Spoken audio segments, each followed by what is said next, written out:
Assalamualaikum warahmatullahi wabarakatuh. Perkenalkan, nama saya Cynthia Buton. Saya adalah salah satu taruni Politeknik Kelautan dan Perikanan Sorong. Jadi, kali ini kita akan membahas tentang sejarah domestikasi ikan. Kita masuk pada sejarah domestikasi ikan. Saya akan memberitahukan apa itu domestikasi. Domestikasi secara sederhana adalah mengambil indukan dari alam dan dipelihara pada sistem yang terkontrol, baik pemberian pakan, kondisi lingkungan, pemijahan, dan lain-lain.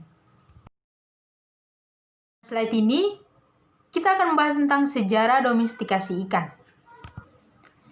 Orang Mesir dan Cina pertama kali merintis budidaya ikan di sekitar 2500 sebelum Masehi. Asal-muasal aquaculture tidak diketahui, meskipun ada beberapa teori, mulai dari konsentrasi ikan di danau busur sapi yang berbentuk secara alami, hingga mereka mengisolasi di kolam dan sawah selama banjir monsun.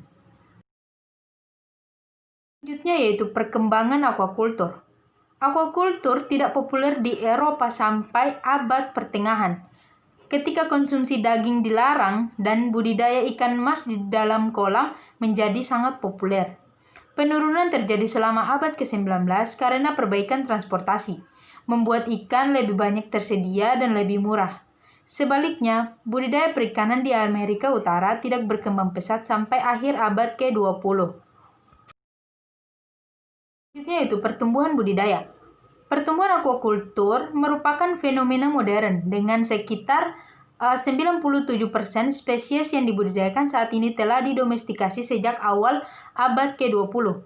Hal ini sebagian karena kemajuan dalam penelitian dan juga karena penurunan perikanan dan eksploitasi stok alam yang berlebihan, membuat ikan menjadi sumber protein yang lebih langka dan sangat mahal.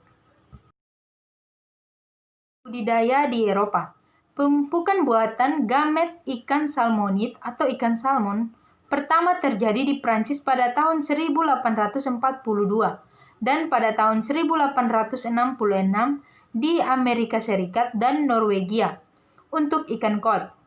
Kemunculan budidaya ikan di Eropa pada awal abad ke-20 sebagian besar terkait dengan transfer teknologi untuk reproduksi tiruan ikan troid pelangi yang dicapai untuk pertama kalinya pada tahun 1874 di Amerika Serikat.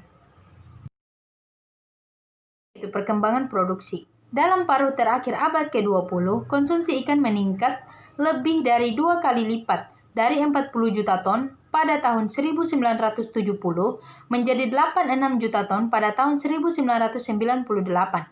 Akibatnya, aquaculture adalah sektor pertanian yang tumbuh paling cepat, khususnya budidaya laut, yang sekarang mencapai puncaknya dan akan terus berkembang selama beberapa tahun ke depan, baik dalam diverifikasi spesies budidaya dan skala produksi. Selanjutnya yaitu pada awal 1950-an, produksi aquaculture berjumlah kurang dari 1 juta ton. Pada tahun 2004, telah mencapai hampir 60 juta ton. Anak benua Asia menyumbang lebih dari 90% dari total produksi dunia, dengan Cina sendiri memproduksi 50%, saat ini sekitar 16% protein hewani, dan konsumsi dalam skala dunia berasal dari ikan. Dengan lebih dari 1 miliar orang bergantung pada ikan sebagai sumber protein utama. Dari hasil presentasi saya, semoga apa yang disampaikan dapat bermanfaat untuk kita semua.